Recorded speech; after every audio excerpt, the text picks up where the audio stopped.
이 구호를 한번 해줍니다. 성광. 우리가 성경에서 이스라엘의 역사를 빼고서는 이야기를 못합니다.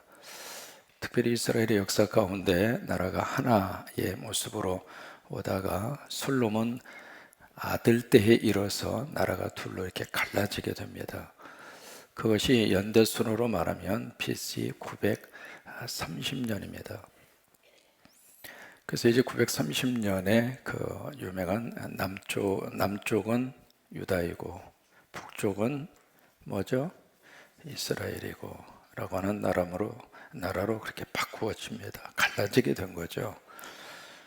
그러면서 이제 남쪽의 첫 번째 왕은 르호보암이라고 하는 왕이고 북쪽의 첫 번째 왕은 여로보암. 이름도 비슷합니다. 르호보암, 여로보암. 이제 그렇게 해서 쭉 그 왕조가 시작이 되죠.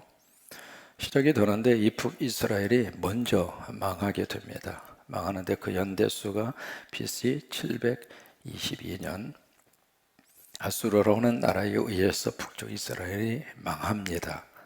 망하는데 그때의 여로보암을 중심으로 해서 몇 대까지 왕이 지속이 되느냐면 호세아라고 하는 왕이 있습니다. 선지자하고 왕하고 이름이 같은데 사실은 그 선지자가 아니고 왕입니다. 그러니까 마지막 북쪽 이스라엘의 마지막 왕은 호세아입니다. 그래서 여로보암을 중심으로 해서 호세아까지 몇 명의 왕이 거쳐가느냐면 19명이 거쳐갑니다. 근데 역대하, 역대상, 이스라엘의 역사를 쭉 보면은 이 왕들에 대해서 꼭 그 뒤에 평가가 나옵니다. 평가가 나오는데 뭐라고 말씀을 하시냐면 하나님이 보시기에 악하더라. 여러분, 하나님이 보실 때 축복을 받을 만한 사람이 복받은 사람. 하나님 보실 때 악하더라. 하나님 보실 때 악하더라. 그래서 이 19명의 모든 왕들이 사실 여로보암부터 시작을 해서 호세아까지 모두가 다 하나님의 눈으로 딱 봤을 때 너는 끝났다. 넌 안 됐다. 그 판정을 받은 사람이 북쪽 이스라엘의 모든 왕들입니다. 그 다음에 그러면 이 남쪽 유다는 어떻게 역사가 지속이 됐는가? 그러니까 930년에 갈라져서 북쪽 이스라엘은 그 역사가 몇 년 지속이 됐느냐면 200년 지속이 된 겁니다. 그리고 역사 속에서 북쪽의 이스라엘은 사라집니다. 그러면 남쪽 유다는 어떻게 역사가 진행이 됐는가? 이 남쪽 유다는 BC 587년, 그러니까 북쪽이 망한 다음에 한 135년 정도 남쪽은 그 역사가 지속이 됩니다. 지속이 되는데 이 르호보암에서 시작이 된 이 역사가 어디에서 끝나느냐면 시드기야에서 끝납니다. 시드기야 왕, 그 왕에게서 이제 남쪽 유다도 역사를 끝내게 되는데 그때 이 남쪽 유다는 바벨론이라고 하는 제국에 의해서 사실은 망합니다. 그래서 르호보암을 시작을 해서 이 시드기야까지 몇 명의 왕이냐면 20명의 왕이 있습니다. 근데 이 남쪽의 유다를 보면은 이 왕들을 하나님이 평가를 하실 때 두 가지로 갈라집니다. 한쪽은 여호와 보시기에 악하더라. 그런 왕들이 있는가 하면 한쪽에서는 하나님 보실 때 선한 왕들이 역사 속에서 말 그대로 혜성처럼 나타나고 그게 이제 남쪽과 북쪽의 큰 하나의 역사적인 차이입니다. 그래서 이 두 나라가 갈라진 상태에서 비극적인 운명이었죠. 하나의 민족이었고 하나의 땅이었고 하나의 언어를 썼던 그런 동족인데 그 동족이 이 둘로 갈라진 거예요. 자, 그러면 한 가지 묻습니다. 갈라지는 것이 하나님의 뜻입니까? 아닙니다. 우리는 어떤 합리적으로 내 행동을 이렇게 좀 포장하고 싶어서 갈라지는 것도 하나님의 뜻이라고. 여러분, 역사를 보면은 여기 보면 물론 이제 유다와 이스라엘을 갈라지도록 그렇게 나중에 하나님이 허용하는 것처럼 그렇게 보여줍니다.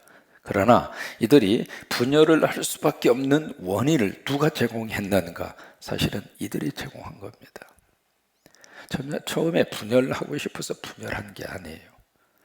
솔로몬의 그 다음 아들이었던 르호보암이 왕이 됐을 때 이 여로보암을 중심으로 한 이쪽에 있는 지파의 사람들이 찾아가잖아요. 찾아가서 제발 사람답게 살 수 있도록 통치를 해주시오. 그것은 다른 게 아니에요. 그 당시에는 노역을 그렇게 많은 사람을 갖다가 노역으로 부려먹었습니다. 그러다 보니까 자기 생활을 할 수 있는 시간적인 여유가 없는 거예요. 또 하나, 세금을 그렇게 많이 걷어갔습니다. 사람이 먹고 살게 사실은 가장 중요한데 그런 기본적인 보장을 좀 해달라 그렇게 부탁을 하니까 이 르호보암이 자기하고 친한 그런 비슷한 연배의 친구들의 말을 듣고 무슨 얘기냐, 내 아버지가 한 것보다도 내가 더 세게 폭군 정치를 하겠다. 그러니까 여로보암을 중심으로 해서 이쪽 그룹에 있는 사람들이 이거 안 되겠다, 저 사람 밑에 있다가는 우리가 인간답게 설 수 있는 가능성이 없구나, 그걸 뛰쳐나온 거예요. 그래서 이 남쪽의 유다는 두 개의 지파가 중심이 됩니다. 첫째는 유다이고 두 번째는 베냐민입니다. 두 지파가 중심이 됐고, 북쪽의 이스라엘은 모두 몇 지파냐면 10지파가 중심이 됩니다. 그러면 인구수로 말하면 위에가 클까요? 밑에가 클까요? 밑에가 당연히 크죠. 이제 이런 모습으로 해서 이제 쭉 갈라져서 살다가 결국 두 나라 모두가 다 망했습니다. 망해서 다 포로로 끌려와 있습니다. 오늘 성경은 이 역사적인 배경을 놓고 하나님이 에스겔에게 주시는 어떤 그 행위에 대한 메시지입니다. 뭐냐면 여기 이제 두 개의 막대기가 있습니다. 하나의 막대기를 갖다가 그 위에다가 글씨를 쓰라고 그럽니다. 무슨 글씨를 쓰는가?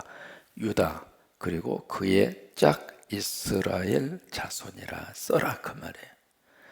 여러분, 이쪽의 막대기는 뭘 의미하는가? 바로 남쪽의 나라를 의미합니다. 그러니까 우리가 남쪽의 유다 그렇게 말하잖아요.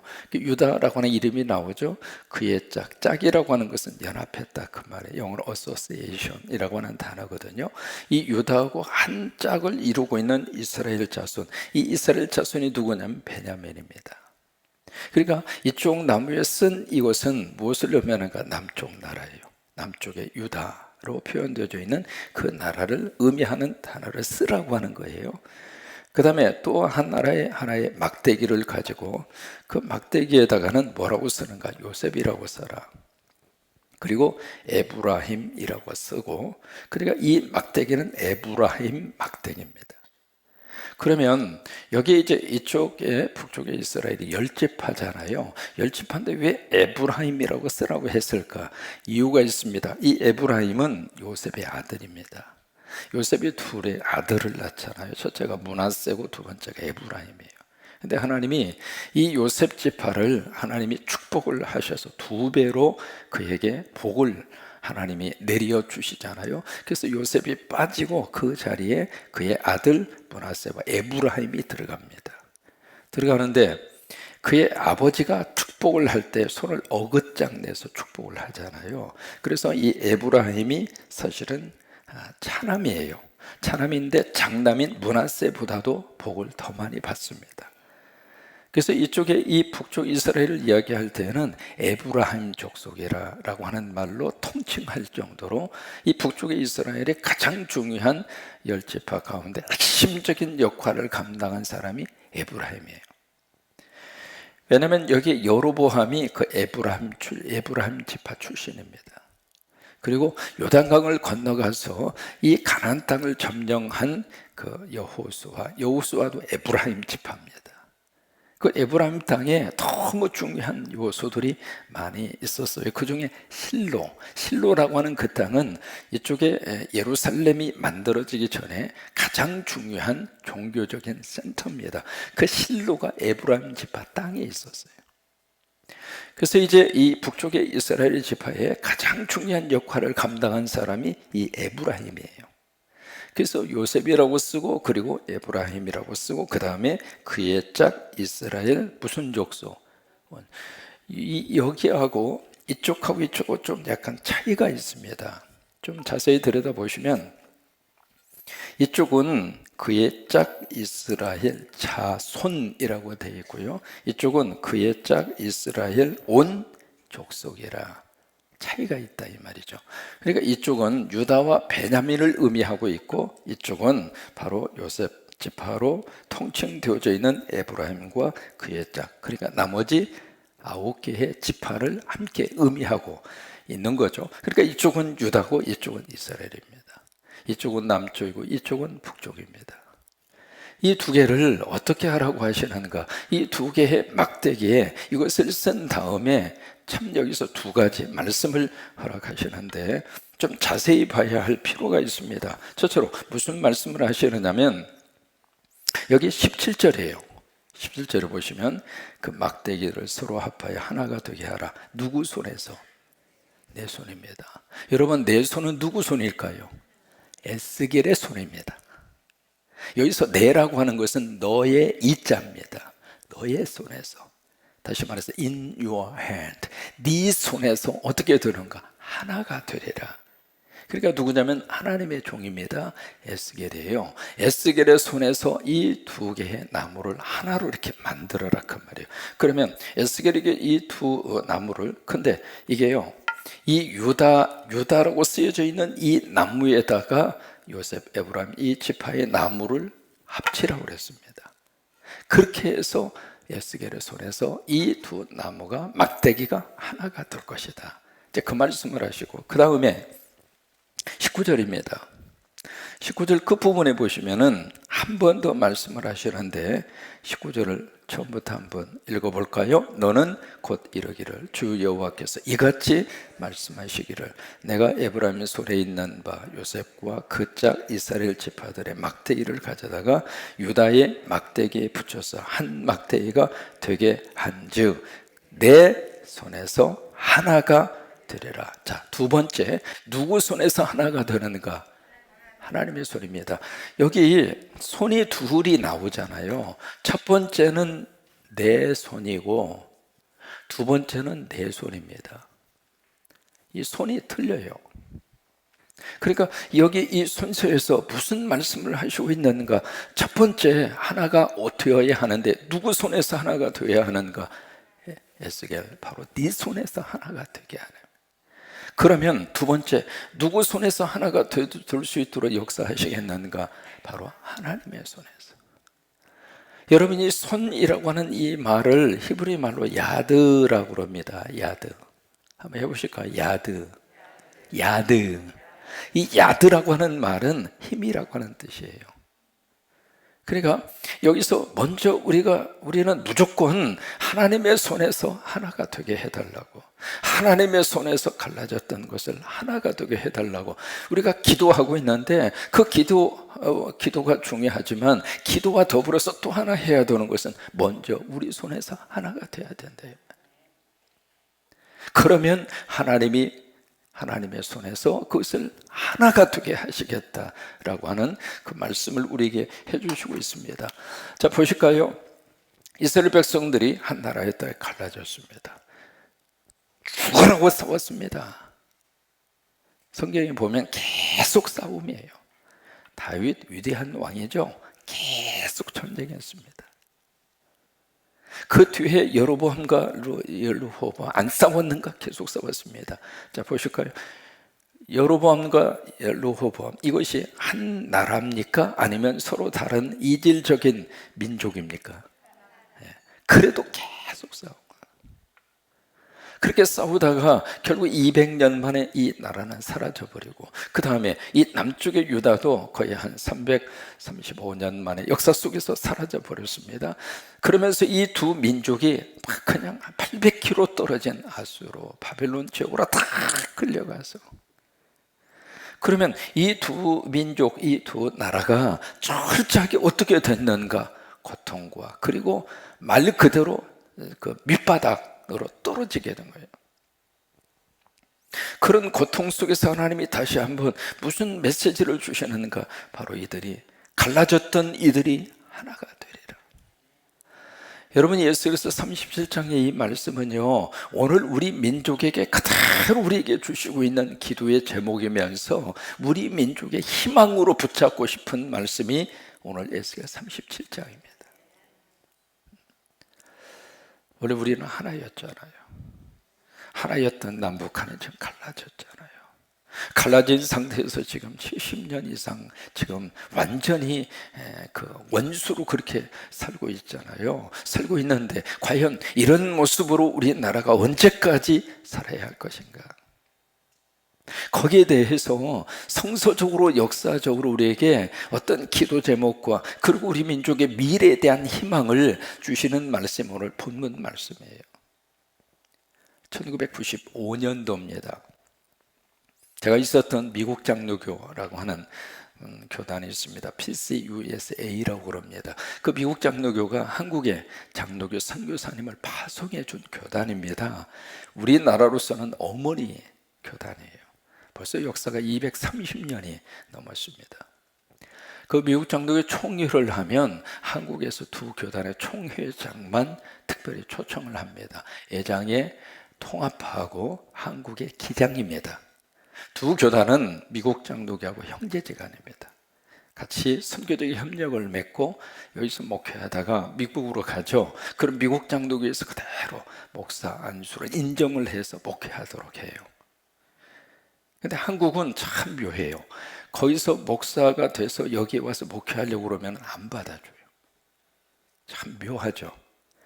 큰 집은 받아주는데 작은 집은 안 받아주는 거예요. 어쨌든 그래서 이제 제가 미국에 가서 그 교단에 속할 수가 있었고 그 교단에서 20년 목회를 할 수가 있었던 거예요. 우리 기장에서 받은 목사 안수를 그대로 인정하는 거예요. 그래서 거기서 목회할 수 있도록 그 교단에서 문을 열고 받아준 거예요.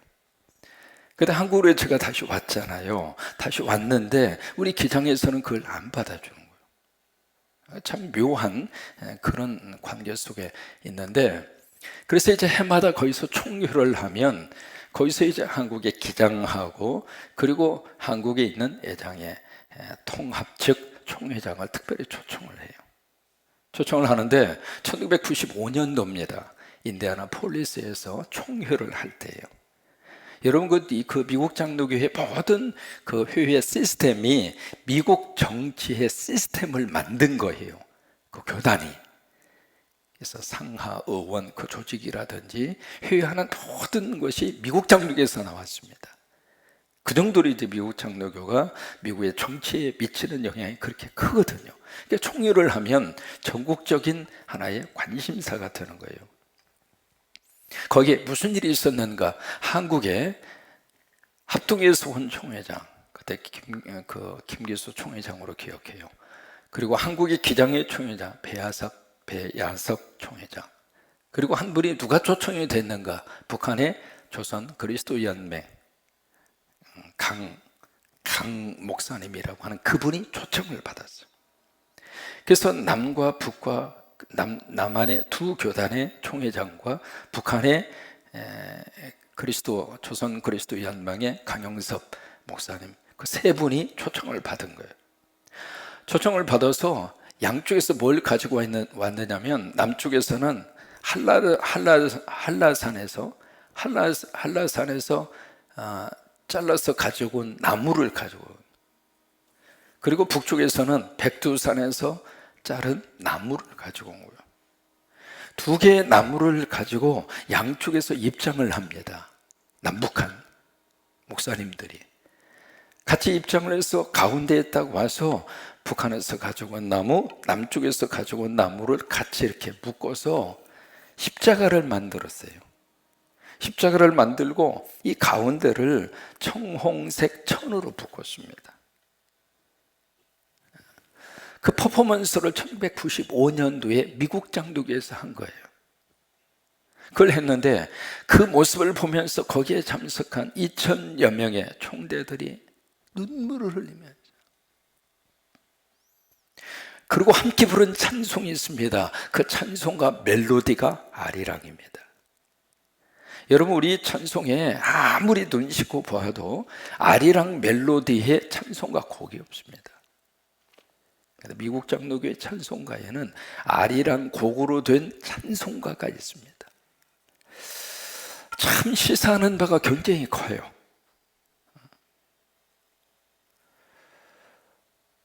여러분 이 두 개의 나무가 내 손에서 하나가 되리라. 오늘 우리 교회가 과연 이 두 개의 막대기를 하나로 지금 잡고 있는가? 우리가 먼저 잡아야, 우리 손에서 하나가 되어야 하나님 손에서 하나가 됩니다. 우리 손에서 철저히 하나가 되지 못하면서 하나님 하나가 되게 해주세요, 그건 성서적이지가 않습니다. 우리 손에서 하나가 되어야 합니다. 제가 한국에 와서 물었습니다. 하나님, 왜 미국에서 목회하던 목사를 한국에 오게 하셨습니까? 그때 마음속에 가장 깊이 와닿았던 것 중에 하나가 북한 선교입니다. 우리가 북한 선교에 대해서 이야기를 합니다만은 우리는 헌금 외에는 할 수 있는 게 없습니다. 그러나 저는 북한을 직접 갈 수가 있고 직접 만날 수가 있고, 그러니 네가 북한 선교를 직접 해라, 그 말씀에 순종을 해서 만났던 사람이 두 사람입니다. 첫째가 찰리라고 하는 미국 목사님이고, 참 공교롭게도 그 찰리라고 하는 목사님은 저하고 나이가 같습니다.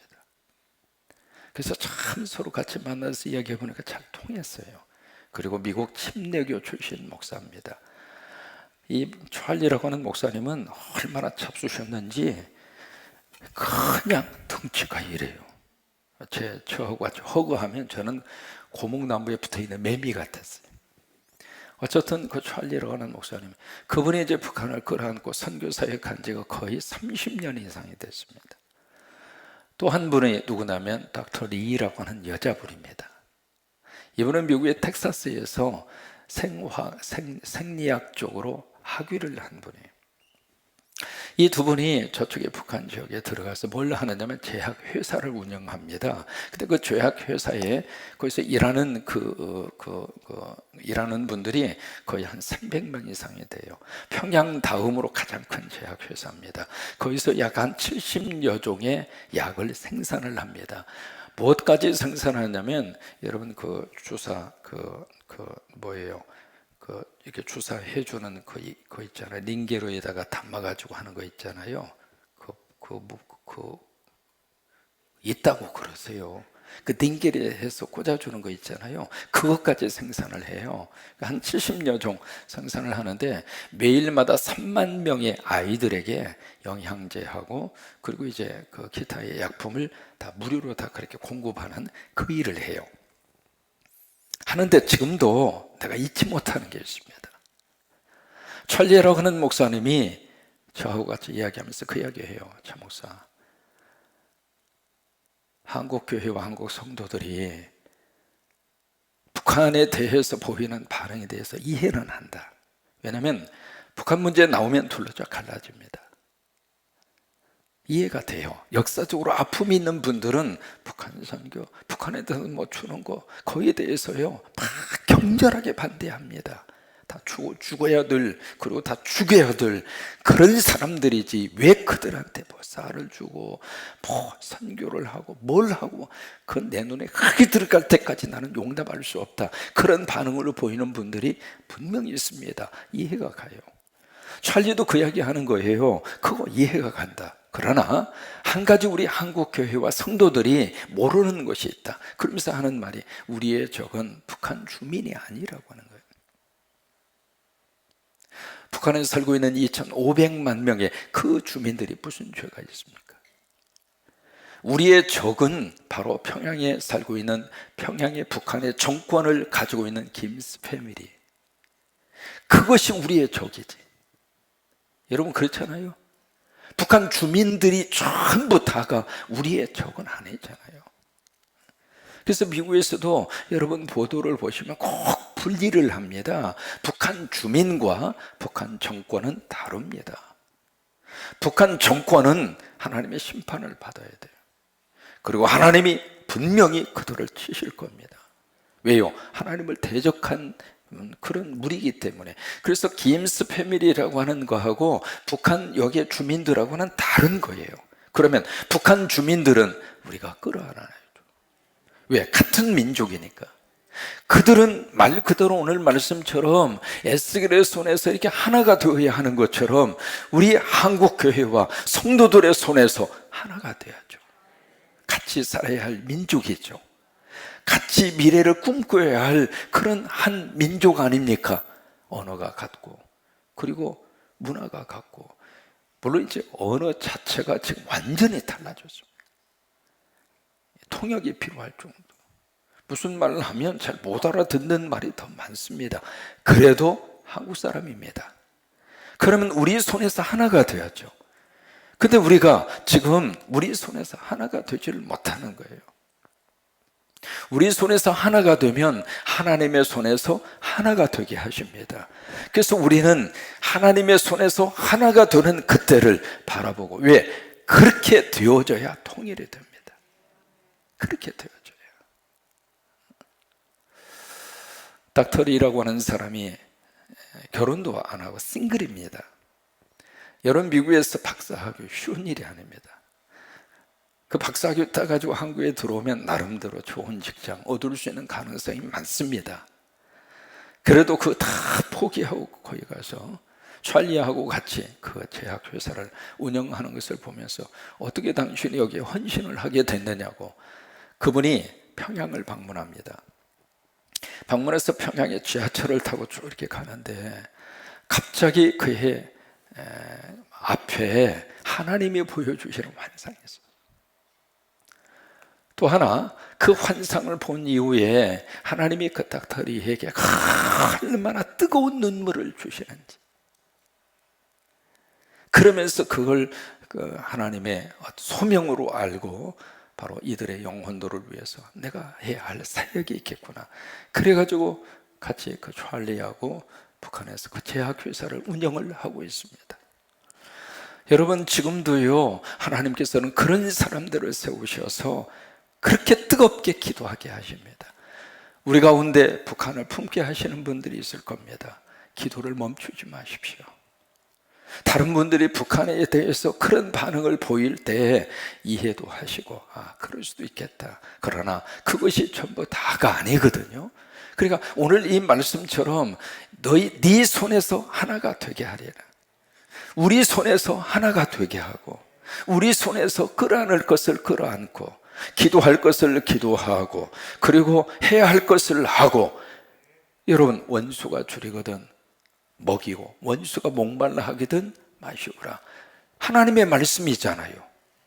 그러면 원수된 그들이 배고파서 굶주리고 있으면 줘야죠. 그건 이념의 문제가 아닙니다. 그것은 하나님 말씀에 대한 순종입니다. 기회만 있으면 해야죠. 인정하십니까? 그러니까 오늘 성경 말씀 속에서 우리 앞으로 남북한을 어떻게 풀어갈 것인가. 어쨌든 조금만 틈만 있어도 하나님의 빛을 보내면 그 빛이 그들의 영혼과 심령과 그 땅으로 들어갈 거 아닙니까? 틈새만 있으면 들어가요. 그것이 한국의 미래에 하나님의 손에서 하나가 되게 하시는 놀라운 역사의 시작이라고 믿습니다. 중흥 다가소, 제 삶에 있어서 잊을 수 없는 이름입니다. 저는 그 다가소를 기억할 때마다 그 땅에, 바로 그곳에, 거기에 오는 어린 영혼마다 하나님 만나게 해달라고 간절히 기도합니다. 왜요? 예수님의 이름으로 세워진 곳이니까. 직접 가서 땅을 보고, 직접 관계자들하고 계약을 하고, 직접 중공식을 하고, 직접 거기서 땅을 밟고 기도하고 왔습니다. 해야 합니다. 우리 손에서 하나가 되어야 합니다. 그래야 하나님의 손에서 하나가 됩니다. 오늘 이 새벽에 에스겔서 37장의 말씀이 우리 안에 새로운 비전이 됐으면 좋겠습니다. 그리고 이 비전이 앞으로 우리 교회의 비전이 돼서 하나님이 길을 열어주시면, 사실은 그 뒤로 찰리를 통해서 연락이 많이 왔습니다. 그러나 갑작스럽게 모든 상황이 바뀌어지면서 더 이상 진행을 못하고 있는 그런 형편이죠. 어쨌든 하나님께서 우리 손에서 남북한이 이 막대기가 하나가 되고, 궁극적으로 하나님의 손에서 하나가 되어 우리 후손들은 하나가 된 나라에서 살게 해 주옵소서. 이 땅에 우리 채은이나 채민이나 이 새벽에 와서 이렇게 함께 기도하고 예배에 참여 우리 귀한 친구들, 저들이 살 때에는 정말 하나가 된 나라에서 채은이도 살게 되기를 바라고 채민이도 그렇게 살게 되기를 바라고 그렇게 되는 날을 꿈꾸면서 함께 기도하는 저와 여러분이 될 수 있게 되기를 바랍니다.